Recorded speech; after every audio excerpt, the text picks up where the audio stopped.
ভালো মানের Holstein Friesian গরুর হাইট হবে 60 ইঞ্চির উপরে। তো এই গরুটা যদি আমরা হাইটটা আইডিয়া করি, এটা কিন্তু প্রায় 61 থেকে 62 ইঞ্চি পরিমাণ হাইট আছে।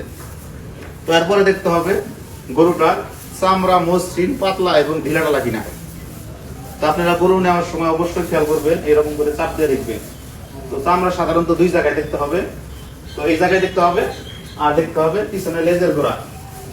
তো এই দুই জায়গায় যদি মানে অনুভব করেন যে চামড়া মসৃণ এবং পাতলা আছে এবং শরীরে এরকম করে চাপ দিয়ে দেখবেন যে জায়গাটা শক্ত কিনা। যদি দেখেন যে এই পিছনের এই জায়গাটা নরম আছে, তাইলে বুঝবেন যে এর মাংস দ্বারা ধারণ ক্ষমতা অনেক বেশি আছে। তো এরপরে দেখতে হবে গরুটার বয়স কেমন। মোটা তাজাকরণের জন্য সর্বোচ্চ ভালো মানের আদর্শ গরু হলো 2 দাঁত এবং 4 দাঁতের গরু, অর্থাৎ 2 বছর থেকে 2.5 বছর বয়সের যে গরুগুলো, এই গরুগুলো হচ্ছে মোটা তাজাকরণের জন্য সর্বোচ্চ আদর্শ মানের গরু। এরপরে লক্ষ্য করতে হবে পাঁজরের হাড়গুলো মোটা এবং স্পষ্ট বোঝা যাইতেছে কিনা। দেখেন এখানে কিন্তু প্রত্যেকটা হাড় কিন্তু মোটা এবং স্পষ্ট। এরপরে আরো একটি বিষয় খেয়াল করতে হবে, 4 পা সমতল কিনা।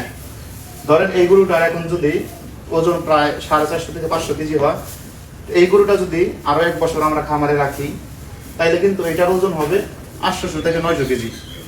তখন এর পা যদি বাঁকা থাকে বা এখানে যদি আর পায়ের হাড় যদি চিকন থাকে, তাইলে কিন্তু এটার যে ওয়েট হবে এই ওয়েটের কিন্তু লোড নিতে পারবে না।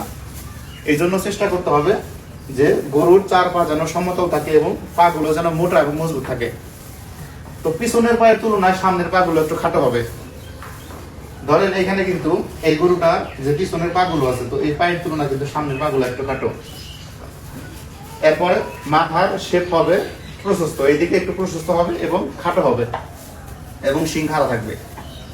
যদি এই সমস্ত বিষয়গুলো খেয়াল করতে পারেন, তাইলে আপনিও একটু বড় সাইজের, যদি একটু বড় সাইজের গরু কিনতে চান, তাইলে কিন্তু এই বিষয়গুলো আপনারা খেয়াল করতে পারেন।